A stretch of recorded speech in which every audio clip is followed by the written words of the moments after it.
আজকে আমরা যে টপিকটা পড়বো সেই চ্যাপ্টারটার নাম হচ্ছে মেজারমেন্ট বা বাংলায় পরিমাপ। প্রথমেই যেটা বলার সেটা হচ্ছে পরিমাপ বলতে আমরা কি বুঝি। দেখো, খুব সহজ একটা উদাহরণ দিয়ে যদি আমরা বলি যে ধরো তুমি বাজারে গেলে আলু কিনতে গেলে, ঠিক আছে, তা তুমি তাকে কি বলবে যে 2 কেজি আলু দেখি। সে তখন কি করবে, সাধারণ তুলার একদিকে দুটো পোড়েন চাপাবে 1 কেজি করে। এবার সেইটার সাথে মেপে দেখবে যে তোমার 2 কেজি আলু হচ্ছে না কম হচ্ছে না বেশি হচ্ছে। তাহলে দেখো, আমরা যে কোনো একটা পরিমাপকে, যে কোনো নয় নির্দিষ্ট একটা পরিমাপকে স্ট্যান্ডার্ড ধরি, ঠিক আছে, সেই পরিমাপটার সাপেক্ষে যখন অন্য কিছুকে মাপা হয় তখন তা এই যে পদ্ধতিটা, মানে একটার তুলনায় আর একটাকে মাপবো, এই মাপন পদ্ধতিটাকে বলা হচ্ছে পরিমাপ। তার মানে measuring a quantity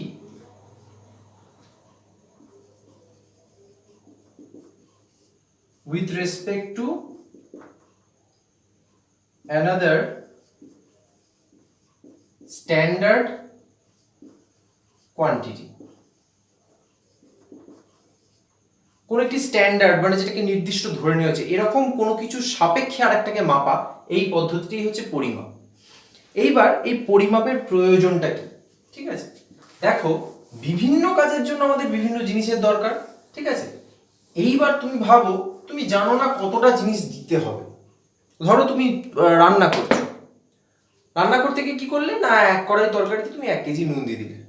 তুমি তো পরিমাপ জানো না, কতটাকে 1 কেজি বলে, কতটাকে 500 বলে, কতটাকে 2 চামচ বলে, ব্যাপারটা তুমি জানো না, তুমি 1 কেজি নুন দিয়ে দিলে। তাহলে সেটা কি ঠিক হবে? তাহলে বিভিন্ন কাজের জন্য আমাদের সঠিক পরিমাণে জিনিস দরকার। এই পরিমাণটা পাবো কিভাবে? পরিমাপ থেকে। এবার আমরা যে জিনিসটা আসবো সেটা হচ্ছে ইউনিট বা পরিমাপের একক। ইউনিট বা বাংলায় বললে হচ্ছে একক। কিছু কিছু স্ট্যান্ডার্ড ধরে নেওয়া হয়েছে, যে স্ট্যান্ডার্ডগুলোর সাপেক্ষে আমরা অন্য কিছুকে পরিমাপ করি। তা সেই রকম এককগুলো কি কি আমরা একটুখানি দেখি। আচ্ছা, প্রথমেই বলি একক 2 ধরনের। একটা হচ্ছে ফান্ডামেন্টাল আর একটা হচ্ছে ডেরাইভড। বাংলায় বললে হচ্ছে প্রাথমিক, আর এটা হচ্ছে লব্ধ। লব্ধ, দেখো নামগুলো থেকে কিন্তু খুব স্পষ্টভাবে বোঝা যাচ্ছে ফান্ডামেন্টাল মানে কি, যে এককগুলো অন্য কোনো একের সাহায্য ছাড়া প্রকাশ করা যায়। যে এককগুলো অন্য কোনো একের সাহায্য ছাড়া প্রকাশ করা যায় তাদের বলবো ফান্ডামেন্টাল ইউনিট বা প্রাথমিক একক। আর লব্ধ একক কাকে বলবো না, ফান্ডামেন্টাল ইউনিটের হেল্প নিয়ে, সাহায্য নিয়ে যে এককগুলোকে আমরা প্রকাশ করি তাদেরকে বলবো আমরা লব্ধ একক। কিছু উদাহরণে আসবো। আচ্ছা বলি, ঠিক আছে, ধরো লেংথ বা দৈর্ঘ্য, তার একক কি ফান্ডামেন্টাল ইউনিটের? মিটার। টাইম, টাইমের একক কি না, সেকেন্ড। এবার ধরো আমি বেগের একক বার করবো, মানে ভেলোসিটি, ভেলোসিটি বার করবো, তাহলে ভেলোসিটির একক কি হবে না, লেংথ বাই টাইম বা ডিস্টেন্স বাই টাইম। তাহলে কি হয়ে গেল, মিটার বাই সেকেন্ড। তাহলে দেখো দুটো ফান্ডামেন্টাল ইউনিটের হেল্প নিয়ে একটা ডেরাইভড ইউনিট তৈরি হলো। বোঝা গেল? এরকম ধরো আরো প্রচুর উদাহরণ আমরা আস্তে আস্তে পেতে থাকবো।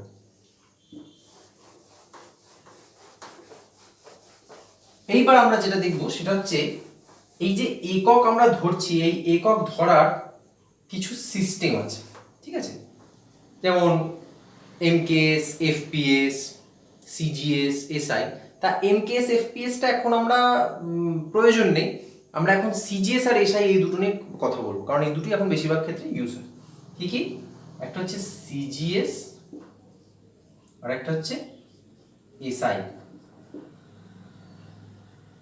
এটা হচ্ছে ইন্টারন্যাশনাল সিস্টেম। আর সিজিএসটা খুব সোজা, সিজিএস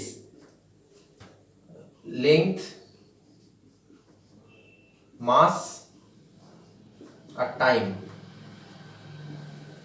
তিনটে থেকে নেওয়া হয়েছে। দেখো সি মানে সেন্টিমিটার, মাসের জি মানে গ্রাম,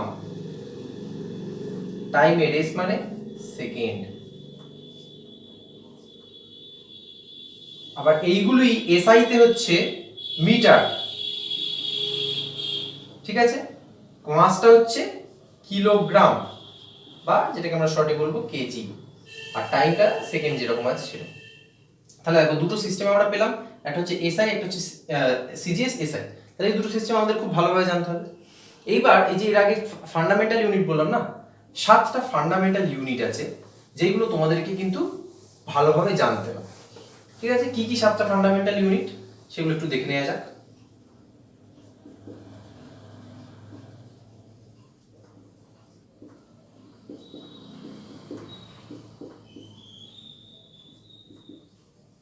লেংথ, মাস, টাইম,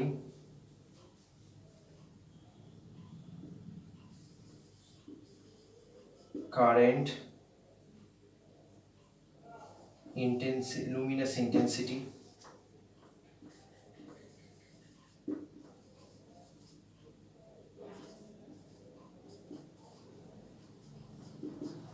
কটা হলো? 1 2 3। আচ্ছা, এটা হচ্ছে টেম্পারেচার,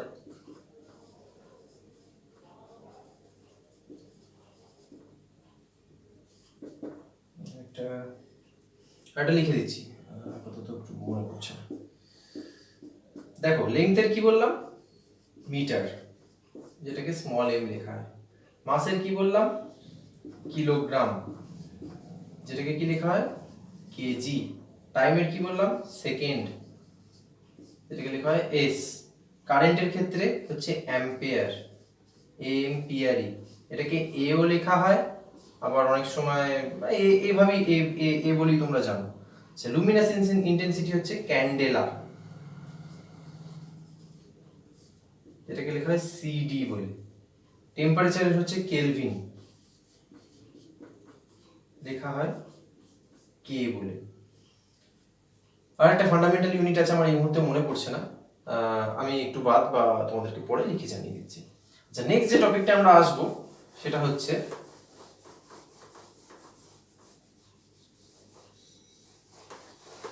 ডাইমেনশন বা মাত্রা।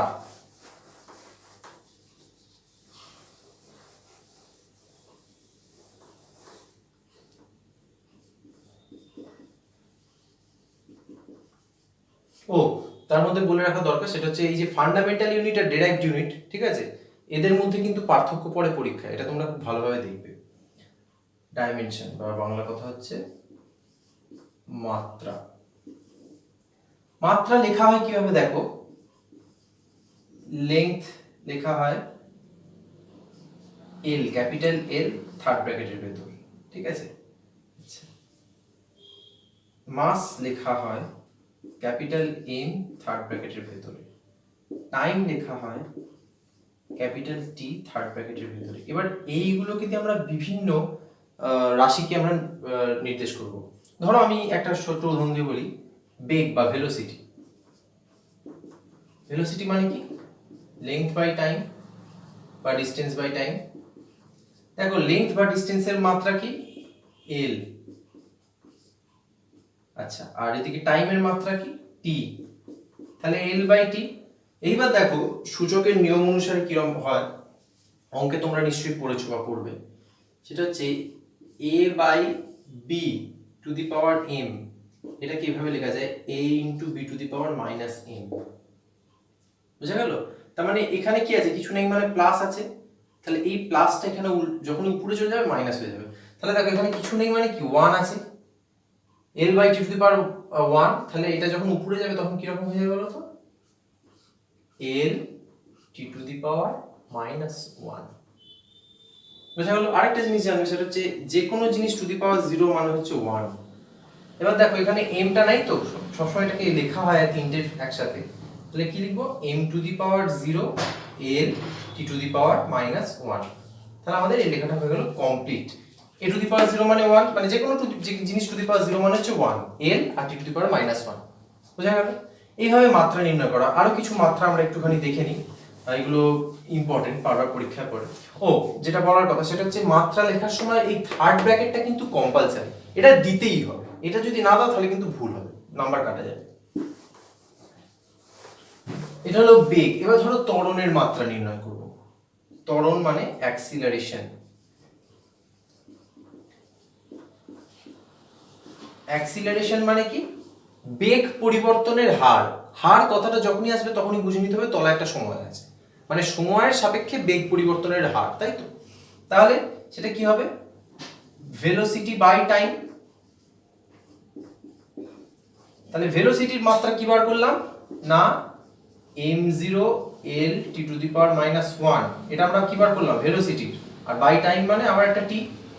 তাহলে দেখো এখানে অলরেডি -1 আছে আর এখানে একটা t, তাহলে এটা উপরে যাবে। তাহলে কি রকম হবে দেখো, আমি বলছি জিনিসটা, যে ধরো x to the power -1 by x, তার মানে ব্যাপারটা কি? x to the power -1 into x to the power -1। তাহলে দেখো যখন আমাদের বেসটা একই আছে তখন এক্সপোনেন্টটা যোগ হয়ে যায়, তাহলে x টু দি পাওয়ার -2 হয়ে যায়।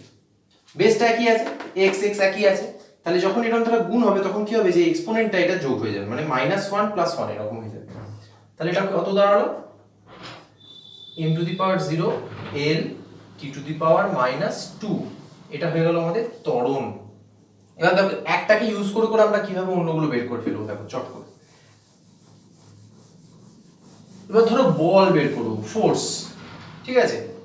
ফোর্স বা বল, তাহলে কি হবে না অ্যাক্সিলারেশন, মাস ইনটু অ্যাক্সিলারেশন, ঠিক আছে?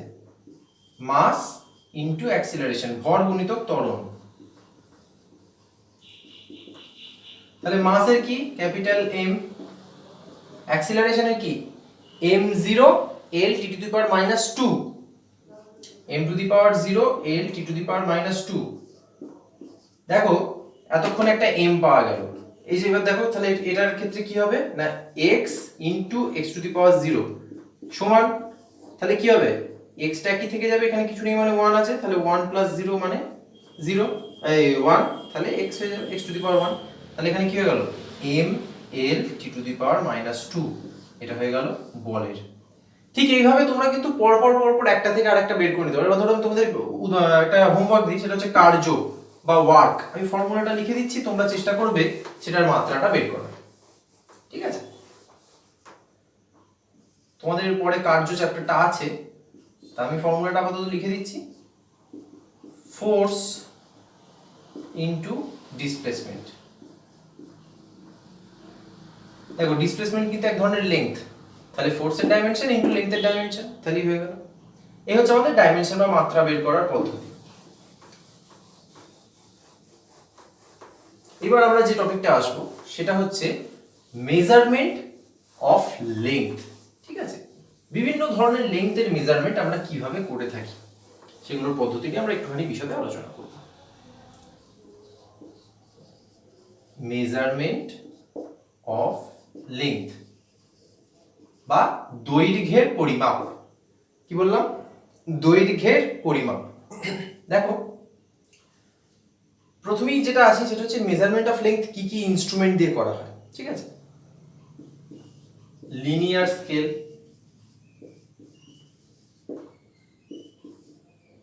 ভার্নিয়ার ক্যালিপার্স,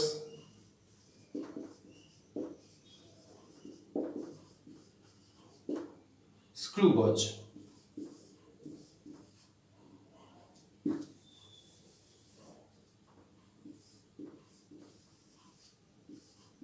লিনিয়ার স্কেলটা তোমরা সবাই দেখেছো, ভার্নিয়ার ক্যালিপার্স আর স্ক্রু গজ এখন তো আমার কাছে নেই, তবে তোমাদেরকে আমি পরবর্তী সময় ছবি দেখিয়ে দেবো। তা আমি যতটা পারবো চেষ্টা করবো এঁকে দেখানোর মতো। তা লিনিয়ার স্কেল দিয়ে কি হয় না, ধরো সোজা স্ট্রেট লাইন আছে, সেটাকে একটা স্কেল বসিয়ে আমরা মেপে ফেললাম কতটা আছে, এবার মেপে ফেললাম, ঠিক আছে?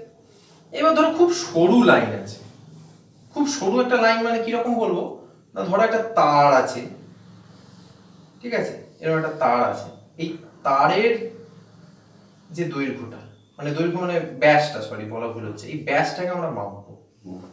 কি করে মাপবো? তারের ব্যাসটাকে কি করে মাপবো? তার ক্ষেত্রে আমরা ভার্নিয়ার ক্যালিপার্স ইউজ করলাম। তারের বা ধরো একটা বিকার আছে, গোল গোল বিকারের ব্যাসটা মাপবো, ব্যাসটা কি স্কেলে করে তো মাপতে পারবো না, তার ক্ষেত্রে আমরা ভার্নিয়ার ক্যালিপার্স ব্যবহার করলাম। ভার্নিয়ার ক্যালিপার্স অনেকটা এরকম ধারা দেখতে,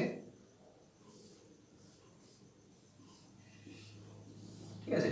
এদিকে দুটো স্কেল আছে, এবার এখানটা অ্যাডজাস্টেবল, এটাকে সরানো করা যায়। এবার ধরো এখানে যদি গোলটাকে তুমি আটকে দাও তাহলে ইজিলি এর ব্যাসটা পেয়ে যাচ্ছ, এটা অ্যাডজাস্টেবল। এরকম ধরো দেখতে হয় ভার্নিয়ার ক্যালিপার্স অনেকটা। এবার ভার্নিয়ার ক্যালিপার্স সুবিধা মানে ইউজ করার আরো কিছু কারণ আছে। এখানে তোমাদের একটা টার্ম বলে রাখি, সেটা হচ্ছে লিস্ট কাউন্ট। আচ্ছা এই বাকিগুলো আপাতত মুছছি, যেহেতু ভার্নিয়ার ক্যালিপার্স নিয়ে বলছি এখন। ভার্নিয়ার ক্যালিপার্স এগুলি ভার্নিয়ার ক্যালিপার্স এর একটা টার্ম আছে, সেটা হচ্ছে লিস্ট কাউন্ট। এর কেন মানে লিনিয়ার স্কেলের ক্ষেত্রেও আছে, সেটা তোমরা ব্যবহার করো কিন্তু জানো। লিস্ট কাউন্ট মানে হচ্ছে একটা স্কেল ব্যবহার করে ন্যূনতম যতটা দৈর্ঘ্য আমরা মেজার করতে পারি, মানে minimum length that can be measured using any scale। সবার কিন্তু লিস্ট কাউন্ট আলাদা। আমাদের লিনিয়ার স্কেলে দেখবে মিনিমাম আমরা যে মেজারটা করতে পারি সেটা হচ্ছে 0.1 সেন্টিমিটার বা 1 মিলিমিটার, ঠিক আছে। লিনিয়ার স্কেলের ক্ষেত্রে একটু লিখি, লিনিয়ার স্কেলের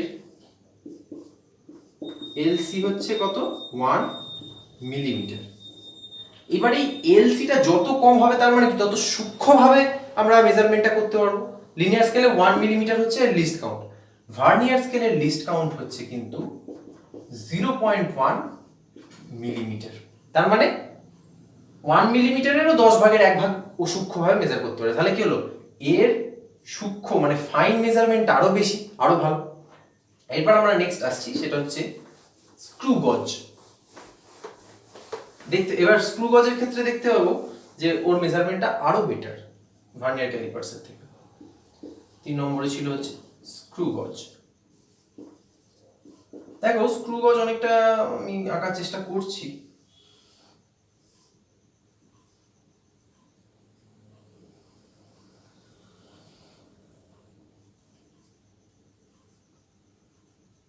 অনেকটা এরকম ধারা দেখতে, এখানে একটা শ্যাফট আছে, রোটেটিং শ্যাফট, ঠিক আছে। যাই হোক এরকম ধারা অনেকটা মোটামুটি দেখতে। এবার কি করা হয়, স্ক্রু গজ দিয়ে আমরা কি ভাবি বলতো, না খুব সূক্ষ্ম সরু সুতো বা সরু তার, ওটা তো ধরো মোটা একটা রড ছিল, ওটা তার বলাটা ভুল হয়েছে। ধরো খুব সরু একটা তার, সেটার আমরা ব্যাস মাপবো, মানে কি ধরো এখান থেকে এইটুকু আর কি, এরকম একটা তার দেওয়া আছে যার ব্যাসটা ভার্নিয়ার ক্যালিপার্সে মাপা সম্ভব নয়। এবার এটাকে ঘোরালে আস্তে আস্তে আস্তে আস্তে এটা এগিয়ে আসে, ঠিক আছে। এবার ধরো এগিয়েছে এরকম একটা জায়গায় চলে আসলো, তারটাকে ভালো করে আটকে দিলাম, ঠিক আছে। এবার তারটাকে আটকে দেওয়ার ফলে কি হলো না, এই যে এখানে এখানে দু ধরনের স্কেল আছে কিন্তু ভার্নিয়ার ক্যালিপার্সে একটা, এখানে দু ধরনের স্কেল আছে, একটা হচ্ছে লিনিয়ার স্কেল আর একটা হচ্ছে সার্কুলার স্কেল। এই যে ঘোরাচ্ছি জিনিসটা, এইটার মানে একটা রোটেশন একটা কাউন্ট ঘুরছে, ঠিক আছে। এইভাবে খুব সূক্ষ্মভাবে মাপা যায় এটা। এইখানে একটা টার্ম তোমাদের জানতে হবে, এর এলসি তো অবশ্যই আরো বেশি, মানে 0.01 মিলিমিটার হচ্ছে এর এলসি, বা কোনো কোনো স্ক্রু গজের এলসিটা আরো বেশি হয়, ঠিক আছে, 0.005 এরকম ধরা হয়। যাই হোক, তো এই ক্ষেত্রে একটা যে টার্ম জানতে হবে সেটা হচ্ছে পিচ। পিচ মানে কি, স্ক্রু গজের যে সার্কুলার স্কেলটা আছে না, এইটার একটা রোটেশনের জন্য যতটা লিনিয়ার মুভমেন্ট হয়, তাহলে কি বলবো না, amount of linear movement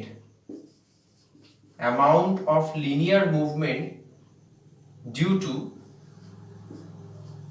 one rotation of circular scale, এটাকে বলবো হচ্ছে এর পিচ, স্ক্রু গজের পিচ। আচ্ছা স্ক্রু গজের তোমরা এখন ব্যবহার হয়তো করোনি বা করবে না, পরবর্তী সময় 11-এ ব্যবহার করবে। স্ক্রু গজের ক্ষেত্রে একটা জিনিস বলে দেওয়ার, সেটা হচ্ছে এটা আটকানোর একটা পদ্ধতি আছে, সেটা হচ্ছে খুব আস্তে আস্তে আস্তে আস্তে আস্তে এটাকে ঘুরিয়ে আটকাতে হয়, এবং একবার একটা যখন এটা পুরোপুরি আটকে যায় না, একটা কাট করে আওয়াজ হয় ওই পর্যন্তই, মানে জোরে দম দেওয়ার মতো করে কাট কাট কাট কাট কাট করে 4-5টা আওয়াজ দিল, তাহলে মানে ওটা এরার হয়ে গেল। তার মানে কি, এতটাই বেশি প্রেসার পেলো যে আসলে ওটার যে ডায়ামিটার সেটা একটু কম্প্রেসড হয়ে গেল, ঠিক আছে, তখন কিন্তু এরার পাওয়া যায়, মানে ত্রুটিপূর্ণ মেজারমেন্ট হয়। তো সেটা করবে না কখনো। আর ব্যাকল্যাশ এরার বলে একটা জিনিস আছে, মানে ধরেই একদম ব্যাকে ঘোরাতে আরম্ভ করে দেবে না, ঠিক আছে। এগুলো যাই হোক, এগুলো বিশদে তোমরা পরেও পাবে, আপাতত তোমাদের একটা ধারণা দেওয়া এখানে। আচ্ছা, এইবার এই যে লিনিয়ার স্কেলে মাপা হচ্ছে, লিনিয়ার স্কেলে মাপার ক্ষেত্রে এক ধরনের এরার হয়, সেটা খুব পরীক্ষায় মাঝে মধ্যে পড়ে কোশ্চেন হিসাবে, সেটা আমি বলে দিচ্ছি। সেটা হচ্ছে প্যারাল্যাক্স এরার,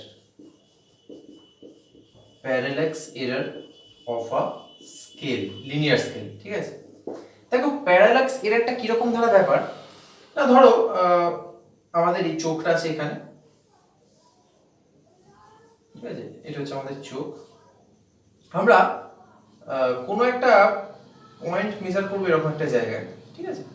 এবার স্কেলটা দিলাম, স্কেলটা তো একটা থিকনেস আছে,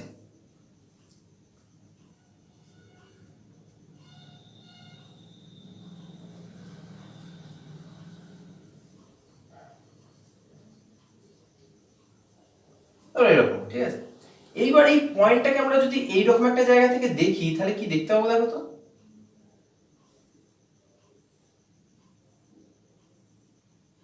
তার মানে আমরা স্কেলের মেজারমেন্টটা পাবো কিন্তু এরকম একটা জায়গায়। যদি এভাবে স্ল্যান্টিং ওয়েতে একটু দেখি, তাহলে আমরা স্কেলের মেজারমেন্টটা কোথায় পাচ্ছি, এরকম একটা জায়গায়। কিন্তু আসলে কি তা, এখানটা তো নয়, এইখানটা। এই যে এরারটা হলো, এই এরারটাকে বলা হচ্ছে প্যারাল্যাক্স এরার। তাহলে সবসময় আমাদের এই প্যারাল্যাক্স এরারকে অ্যাভয়েড করার জন্য কিভাবে দেখতে হবে না, এই এটা তো ধরো একটা সারফেস, এই সারফেসের সাথে একদম লম্ব, যেটাকে বলবো নর্মাল 90 ডিগ্রি কোণ করে আমাদের দেখতে হবে। তার মানে আমাদের দেখা উচিত ছিল কিভাবে না, এইভাবে আমাদের দেখা উচিত ছিল। তাহলে কি হলো, তাহলে দেখো সোজাসুজি দেখতে পেতো। তাহলে এই পজিশনটা হচ্ছে ঠিক, এই পজিশনটা হচ্ছে ভুল। তাহলে তোমরা কখনো নিশ্চয়ই এইভাবে কোনো কিছু দেখবে না। এই যে ভুলটা, এই ভুলটাকে বলা হচ্ছে parallax error of a scale.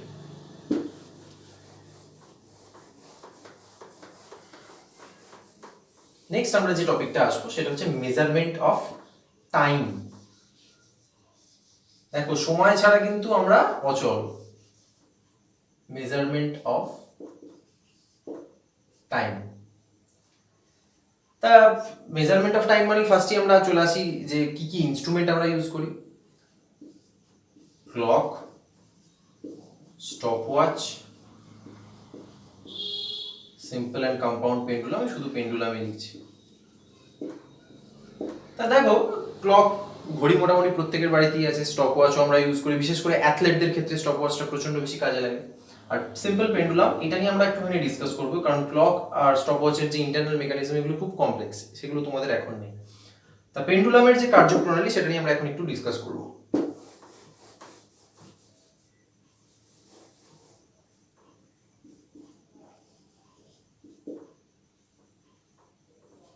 ও আরেক ধরনের ঘড়ি আগে ব্যবহার করা হতো, আর সেটা হচ্ছে স্যান্ড ক্লক আর সানডায়াল। সানডায়ালের কনসেপ্টটা তোমরা যদি কেউ মানে যন্ত্রমন্ত্র ঘুরে আসো বা দেখে থাকো তাহলে বুঝতে পারবে। কিছুই না, ব্যাপারটা হচ্ছে ধরো গোল করে একটা ঘড়ি আঁকা আছে মাটির উপর, মানে একটা গোল করা আছে আর মাঝখানে একটা দণ্ড রাখা আছে। এবার ধরো সূর্য আছে এখানে, ঠিক আছে, এবার এই ছায়াটা পড়লো এখানে, তখন বুঝে নিতে হবে যেটা সকালবেলা। ধরো এই ছায়াটা পড়লো একদম এর কাছাকাছি, তখন বুঝে নিতে হবে এটা হচ্ছে দুপুরবেলা। এবার এইভাবে যেখান যেখান দিয়ে ছায়াটা যাচ্ছে, ঠিক আছে, সেইখানটা এইভাবে এইভাবে গোল করে করে করে করে পরবর্তী সময় ওগুলো বুঝে বুঝে দেখে দেখে টাইম বসিয়ে বসিয়ে সানডায়াল করে দেওয়া হয়, ঠিক আছে। আর স্যান্ড ক্লক যেটা বলছিলাম সেটা তোমরা দেখেই থাকবে অনেক সময়, বা না দেখলেও ক্ষতি নেই, আমি ছবি এঁকে দেখিয়ে দিচ্ছি।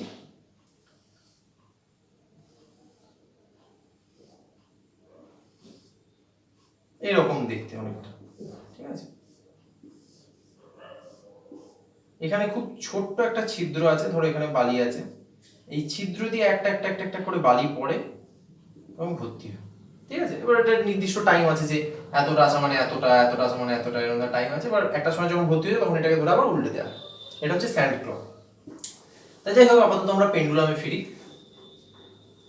পেন্ডুলাম আসলে কি না, একটা মেটালিক বব, খুব ভারী গোলক, ঠিক আছে, যেটা একটা ফিক্সড জায়গা থেকে সুতোয় করে ঝুলিয়ে দেওয়া হয়।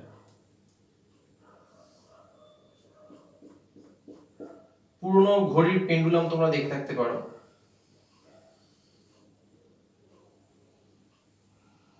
এই হচ্ছে পেন্ডুলাম, ঠিক আছে। আরেকটা জিনিস জানবে, এটা তোমাদের এখন বিশদে না জানলেও হবে, কিন্তু জেনে রাখবে, সেটা হচ্ছে পেন্ডুলামের যে দৈর্ঘ্য সেটা কিন্তু কখনো এইখান অবধি বা এইখান অবধি নয়। এই যে ফিক্সড পয়েন্ট অফ সাসপেনশন থেকে এই গোলকের মধ্যিখান অবধি, এইটা হচ্ছে এর দৈর্ঘ্য। যদি কখনো জিজ্ঞাসা করে পেন্ডুলামের দৈর্ঘ্য কোনটা বলবে, তাহলে তোমাদের কিন্তু বলতে হবে এই এ থেকে এই বি অবধি। বুঝা গেল? আচ্ছা, এবার পেন্ডুলামের ক্ষেত্রে কি হয় দেখো, একটা ফোর্স, ইনিশিয়াল ফোর্স দিয়ে এটাকে দুলিয়ে দেওয়া হয়। দুলিয়ে দেওয়ার ফলে কি হয় না, এটা একটা উচ্চতা পর্যন্ত ওঠে, এরকম একটা জায়গায় যায়। এইবার দেখো আমরা সেই নিউটনের ফার্স্ট ল পড়েছি, ইনার্শিয়া। এবার যখনই এখানে অবধি তুলে দেওয়া হলো, এবার এই যখন পড়বে তখন কি হবে, এর একটা ইনার্শিয়া অফ মোশন থাকবে, যার জন্য এইখানে এসে থেমে যাবে না। এ কি হবে না, এই জায়গাটা ছাড়িয়ে ঠিক উল্টো দিকে প্রায় এতটা জায়গা অবধি চলে আসবে। একটু ভুলে গেল, যাই হোক মোটামুটি এরকম একটা জায়গা অবধি সে চলে আসবে। এবং এই যে একবার ধাক্কা দিয়ে চালিয়ে দিলাম না, এটা কিন্তু কন্টিনিউয়াস চলতে থাকবে। এবার তুই বলবি কই না স্যার, আমি তো করে দেখেছি, একবার ধাক্কা দিয়ে চালিয়ে দিয়েছি, তারপর বেশ কিছুক্ষণ বা দুলতে দুলতে দুলতে থেমে গেছে। কেন থেমে গেছে বলতো? কারণ আশেপাশে কি আছে, এয়ার, বাতাসের সাথে ঘর্ষণ লেগে থেমে গেছে। তুমি যদি একটা বায়ু শূন্য জায়গায় এটা করো, এটা কিন্তু কোনোদিন থামবে না, আবার চলে আসছে সেই নিউটনস ফার্স্ট ল। ঠিক আছে, তাহলে কি হলো, এয়ার এর মোশনটাকে রেজিস্ট করছে। আচ্ছা, এইবার এখান থেকে আমরা কিছু টার্ম শিখব, সেটা হচ্ছে ফ্রিকোয়েন্সি, অ্যামপ্লিটিউড আর টাইম পিরিয়ড। এই তিনটে টার্ম আমরা এখান থেকে শিখব। দেখো, এইটা ছিল আমাদের ফার্স্ট পজিশন, 1 নম্বর পজিশন। এখান থেকে কোথায় গেল, 2 নম্বর পজিশন। 2 নম্বর থেকে আবার কোথায় এলো, 3 নম্বর পজিশন। 3 নম্বর থেকে কোথায় গেল, 4 নম্বর পজিশন। 4 নম্বর থেকে আবার কোথায় এলো, 1 নম্বর, মানে 1 নম্বর বা 5 যেটাই বলো, 5 বা 1 যাই বলো। তাহলে এই যে একবার এদিকে টপে উঠলো, ফেরত এসে আবার এদিকে টপে উঠলো, আবার ফেরত গেল, এটা হলো একটা কমপ্লিট অসিলেশন, একটা দোলন, কমপ্লিট দোলন, পূর্ণ দোলন যেটাকে বলা হয়। ঠিক আছে, দেখো এটাকেই যদি আমরা একটু ওয়েভ ফর্মে আঁকি, তাহলে ছবিটা কিরকম হবে দেখো। আমি এটা সাউন্ড চ্যাপ্টারে খুব ভালোভাবে বুঝিয়েছিলাম, তোমরা যদি চাও আমার সাউন্ড চ্যাপ্টারের ভিডিওটা দেখে নিতে পারো। এটা আমাদের মেইন পজিশন, 1 নম্বর পজিশন। 1 নম্বর পজিশন থেকে কোথায় গেল, 2 নম্বরে, মানে একটা পিক পর্যন্ত উঠে গেল। 2 নম্বর থেকে আবার ফেরত এলো 1 নম্বর, মানে এটাকে যদি 2 বলি, এটাকে বলবো 3। 3 নম্বর থেকে উল্টো দিকের একটা পিক অবধি গেল, যেটাকে আমরা বলবো 4। 4 থেকে আবার 1 নম্বর পজিশনে, মানে মেইন পজিশনে ফেরত চলে গেল, যেটাকে বলবো 5। দেখো, এইটা হলো একটা কমপ্লিট ওয়েভ। ঠিক আছে, এবার অ্যামপ্লিটিউড কাকে বলবো না, এই যে মেইন পজিশনে যে মাঝখান থেকে এই যে দূরত্বটা গেল, ম্যাক্সিমাম যে দূরত্ব পর্যন্ত গেল, একে বলবো আমরা অ্যামপ্লিটিউড। বুঝা গেল? ফ্রিকোয়েন্সি কাকে বলবো, 1 সেকেন্ডে এরকম কমপ্লিট অসিলেশন যতগুলো হবে, তাহলে ফ্রিকোয়েন্সি কাকে বলবো। আচ্ছা, আমি এটা একটু মুছার দরকার নেই। Number of complete oscillation per second. বাংলায় বললে কি, 1 সেকেন্ডে যতগুলো সম্পূর্ণ দোলন হবে তাকে বলবো ফ্রিকোয়েন্সি। ঠিক আছে, অ্যামপ্লিটিউড কি না, maximum distance from mean position.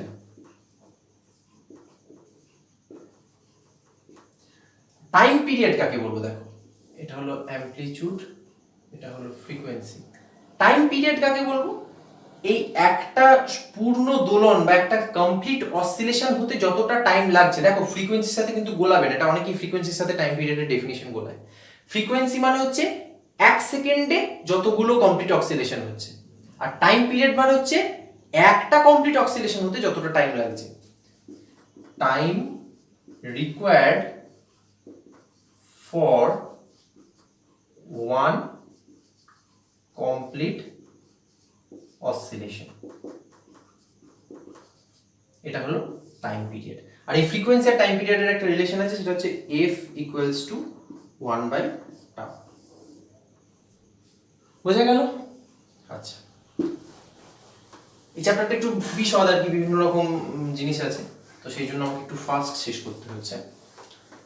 এরপর আমরা যে টপিকটা আসবো সেটা হচ্ছে মেজারমেন্ট অফ মাস। এটা খুবই সহজ, এটা নিয়ে আলাদা করে কিছু বলার নেই। এমনিতেই আমরা ছোটবেলা থেকে জানি mass is the intrinsic property of a matter. Mass measures the quantity of a matter, right? তাহলে মেজারমেন্ট অফ মাস। মাসের ইউনিট সম্বন্ধে আমি আগেই বলে দিয়েছি, কিলোগ্রাম হচ্ছে এসআই ইউনিট আর সিজিএস ইউনিট হচ্ছে গ্রাম। তাহলে ফার্স্টে যেটা আছে সেটা হচ্ছে ইনস্ট্রুমেন্ট। কি কি ইনস্ট্রুমেন্ট দিয়ে মাস মেজার করা হয়? দেখো এখানে অনেকেই একটা ভুল করে বা গুলিয়ে ফেলে, সেটা হচ্ছে কমন ব্যালেন্স আর স্প্রিং ব্যালেন্সের মধ্যে ডিফারেন্স। মানে সাধারণ তুলা আর স্প্রিং তুলার মধ্যে পার্থক্যটা কিন্তু অনেকেই গুলিয়ে ফেলে। মাস মেজার করার জন্য যে ইনস্ট্রুমেন্টটা ইউজ করে সেটাকে বলা হচ্ছে কমন ব্যালেন্স,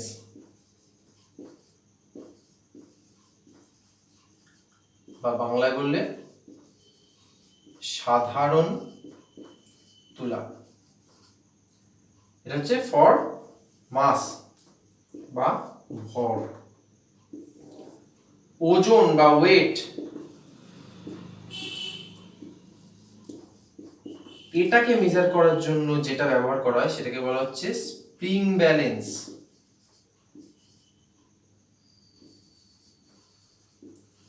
বা স্প্রিং তুলা। দেখো কমন ব্যালেন্স, সাধারণ তুলা তোমরা সবাই দেখেছো, ঠিক আছে? কি হয় না, দুটোর মধ্যে পার্থক্যটা কি হয় সেটা একটু বলি। কমন ব্যালেন্স বা সাধারণ তুলা এরকম একটা অ্যাপারেটাস,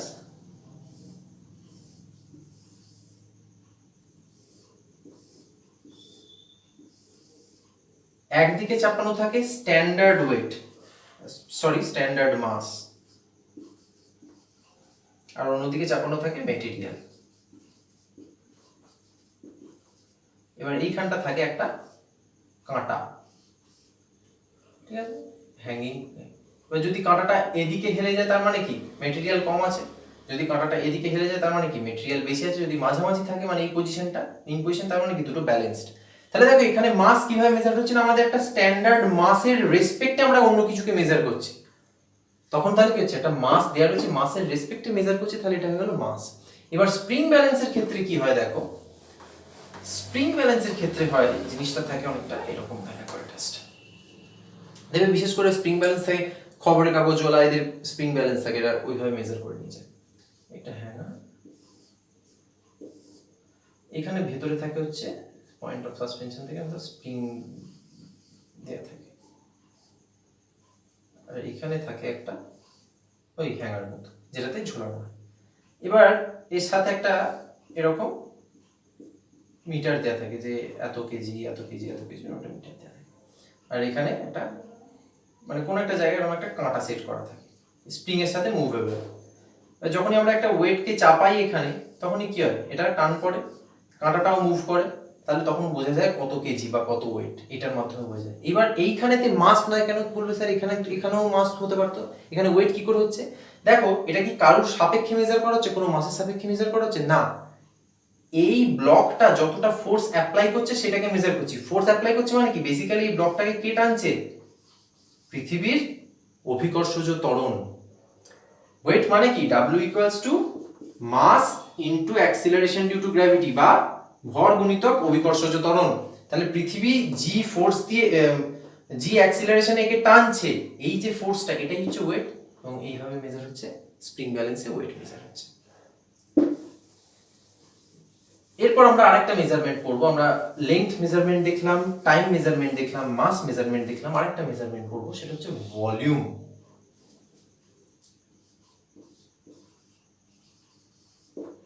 দেখো কোনো রেগুলার শেপ বা রেগুলার অবজেক্টের ভলিউম বের করা খুব সোজা। একটা কিউব বা কিউবয়েডের, এটা যদি একটা কিউব ধরি, ঠিক আছে, তাহলে এর ভলিউম কত হবে? a কিউব, যদি একটা সাইড a হয়। যদি একটা কিউবয়েডের কত হবে, ঠিক আছে, তাহলে এর ভলিউম কত হবে না l into b into h, এটা l এটা b আর এটা হচ্ছে h, এরকম ধরে যদি ধরি। আর যদি ধরো সিলিন্ডার, তার কি হবে না area of base into height, এটা হচ্ছে হাইট আর এটা হচ্ছে এরিয়া অফ বেস। এরকম ধরো বিভিন্ন সূত্র আছে। এবার ধরো তোমাকে একটা ইরেগুলার অবজেক্ট দিল যেটার ভলিউম তোমাকে বের করতে বললো। ইরেগুলার অবজেক্ট মানে ধরো একটা সোনার একটা তাল দিল আর কি, গলানোর পর একটা সোনার তাল দিল, মানে ধরো জিনিসটা এরকম ধারা দেখতে, এটা তুমি কি করে ভলিউম মেজার করবে? তখনই তোমাকে একটা পদ্ধতি ব্যবহার করতে হবে। সেই পদ্ধতিটা কি দেখো, একটা বিকারে জল নাও, বিকার মানে মেজারিং সিলিন্ডারের কথা বলছি। মেজারিং সিলিন্ডারের সুবিধাটা হচ্ছে, মেজারিং সিলিন্ডার ইউজ করা, এটাও ভলিউম মাপতে ইউজ করা হয়। Measuring cylinder is use to measure the volume of liquid. তরলের আয়তন বা ভলিউম মাপতে মেজারিং সিলিন্ডার ব্যবহার করা হয়, মাপন চোঙ। তাই এতে কি হয় না, ধরা মেজারমেন্ট লেখা থাকে, এত ভলিউম, এত ভলিউম, এত এমএল কি এত এমএল মিলিলিটার কি সাধারণত লেখা থাকে। এবার তুমি এক কাজ করো, এখান অবধি তুমি জল ভর্তি করো,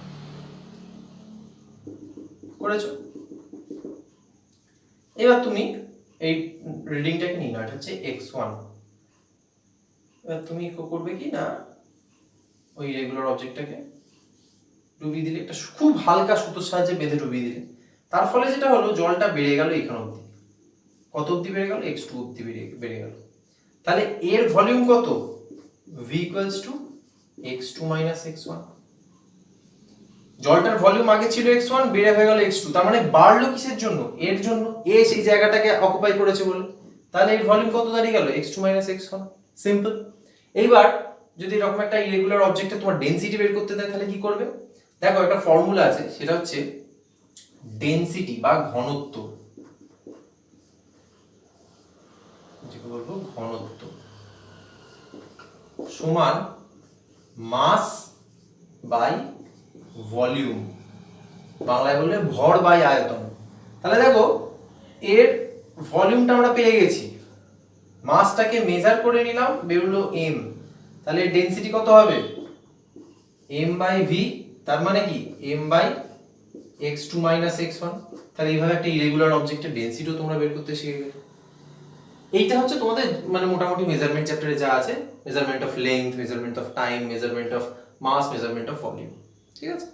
তাহলে কোনো কিছু লিকুইডের ভলিউম মেজার করার জন্য কি ব্যবহার করা হয়? ইনস্ট্রুমেন্টের নাম কি? মেজারিং সিলিন্ডার বা বাংলায় বললে মাপন চোঙ। ঠিক আছে? আচ্ছা, এবার এই চ্যাপ্টারে যে লাস্ট টপিকটা আছে সেটা হচ্ছে এরর বা ত্রুটি। ঠিক আছে? একটা এরর তোমাদেরকে আমি আগেই বললাম, সেটা হচ্ছে প্যারালাক্স এরর। এবার সাধারণত এরর বলতে আমরা কি বুঝি সেটাকে একটুখানি বলি।